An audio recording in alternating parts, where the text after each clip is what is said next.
වෘශ්චික ලග්නෙදී ඔබට මේ පොසොන් පොහොය දවසින් උදා වෙන සතිය කොහොමද කියලා කතා කරන්නයි බලාපොරොත්තු වෙන්නේ. ඉතින් මේ උදා වෙන සතිය වෘශ්චික ලග්නෙමියන්ට බොහෝ දුරට සුබ බලදායක තත්ත්වයන් පෙන්වනවා. සුළු බාධා සමහරවල් පෙන්වනවා. කොහොමවත් වාසනාවන්තයි කියලා කියන්න පුළුවන් සතියක් තමයි වෘශ්චික ලග්නෙමියන්ට උදා වෙලා තියෙන්නේ.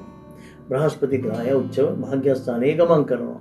ඉතින් පෙරපින වාසනාව දෙවියන්ගේ පීඨ පිළිබඳව විශ්වාසයක් ඇතුව කටයුතු කරන්න වෘශ්චික ලග්නෙමියන්ට හැකියාව තියෙන බව පේනවා.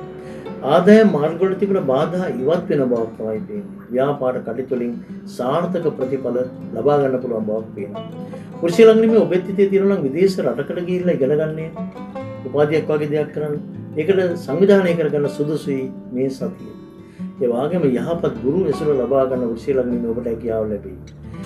ඔබට කියන්න ඕන මේ දවස්වල ඔබේ සාර්ථකත්වය පිළිබඳව හිතනකොට ගොඩාක් දුරට විදේශ රටවල් නැත්නම් දුර පළාත් වලට සම්බන්ධතාවයක් තියෙනවා. විදේශ රටවල් එක්කලා දුර පළාත් එක්කලා ඔබ කටයුතු කරනවා නම් ඒ කටයුතු වලින් වඩාත්ම සාර්ථකත්වයක් වෘශ්චික ලග්නෙට ඇති කරගන්න පුළුවන් බවක් තියෙනවා. ඒ වගේම ශ්‍රද්ධාව වැඩි වෙන කාලයක් විදිහට තමයි මේ උදා වෙන සතියේ පෙන්눔 කරන්නේ. එක දෙයක් තියෙන මේ සඳු ග්‍රහය 7 වෙනි ඉඳලා ගමන් කරන්න පටන් ගන්නකොට සති මැදදී ටිකක් විවාහ ජීවිතය පිළිබඳව සැලකිලිමත් වෙන්න ඕනේ. සෙම්ප්‍රෝග් ගැන සැලකිලිමත් වෙන්න ඕනේ. ඊළඟට රවි ග්‍රහය තරමක් දුරවල තමයි ගමන් කරමින් ඉන්නේ. මේ සතිය පුරා මට වෙන්නේ. මෙන්න මේ නිසා වෘශ්චික ලග්නෙීමේ ඔබ උසස් අයත් එක්කලා පරිස්සමෙන් කටයුතු කරන්න මතක තියාගන්න. විශේෂයෙන්ම නීතියත් එක්කලා. නීති විරෝධී කටයුතු වලට මේ සතිය මැදිහත් වෙන්න එපා කියලායි ඔබට කියන්න තියෙන්නේ. නීතියේ පිට ලබා ගැනීමේ යම් බාධා ඇති වෙන්න පුළුවන්. ඒ වගේම රැකියාව ව්‍යාපාර ස්ථානවල උසස් අයත් එක්කලා කල්පනාකාරීව කතා කරන්න කටයුතු කරන්න කියලා ඔබට මතක් කරන්න කැමතියි.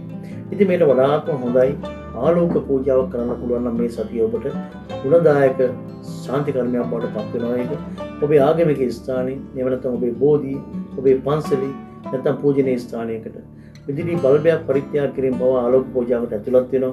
එහෙම නැත්නම් පහන් පූජා විශේෂයෙන්ම සුබ බලදායකයි. කොඩි සහිතව බෝධි පූජාවක් තියන්න, ආලෝක පූජාවක් කරන්න. ඊට අමතරව ඔබේ ආගම සිහි කරලා දිනපතාම මේ රවි වෙනුවෙන් මෝර පිරිත භාවිතා කරන්න. මෝර පිරිතේ උදේට කියන කොටසයි හවසට කියන කොටසයි කියලා කොටස් දෙකක් තියෙනවා. මේ විදිහට භාවිතා කිරීමෙන් දවසේ ඇතුළත ඔබට ඇතිවිය හැකි වෝදුරු වලින් බේරෙන්න ආරක්ෂාව ලබා ගන්න හේතු වෙනවා. ඉතින් වෘශ්චික ලග්නේ ඔබට මේ සතියේ වඩාත් හොඳයි සුදු පාට ක්‍රීම් පාට අඳින එක. ජය අංකය වෙන්නේ අංක 2.